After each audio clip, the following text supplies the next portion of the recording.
Hey, everyone, welcome back to For Wheels Empire.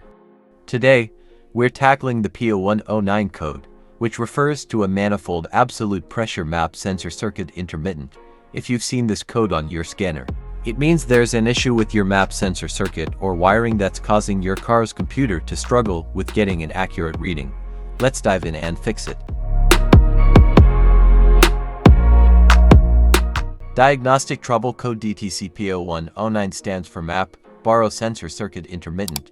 It is triggered when a vehicle's PCM has detected a possible issue in the map sensor or baro sensor circuit. Defective map, baro sensor, electrical fault open, short, or high resistance in the circuit. Vacuum leaks, defect in the exhaust gas recirculation (EGR) system. PCM issues, such as software in need of an update. Check engine light illuminated, hesitation upon acceleration and generally poor idling and running.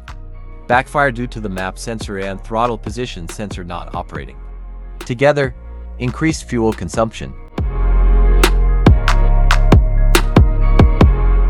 First, grab an OBD scanner to confirm the P0109 code. If you don't have one, you can pick one up or visit an auto parts store. Most will scan your car for free.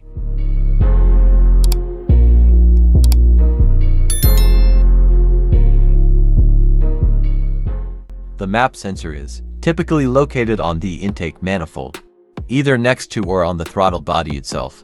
First, carefully remove the map sensor from the engine. Inspect the map sensor for any damages. If the damages are found, then replace the map sensor. When you install a new map sensor, check to make sure the new ring is in place and not damaged. Once you've replaced or reconnected the sensor, it's time to clear the P0109 code using your OBD-II scanner. After clearing the code, start your engine and take the car for a test drive to ensure the code doesn't return. If everything's good, congratulations, you fixed the issue.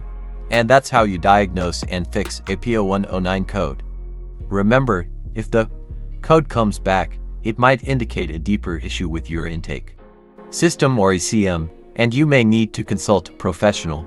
Thanks for watching. If you found this video helpful, please like, subscribe, and hit the notification bell for more DIY automotive tips. Catch you in the next video.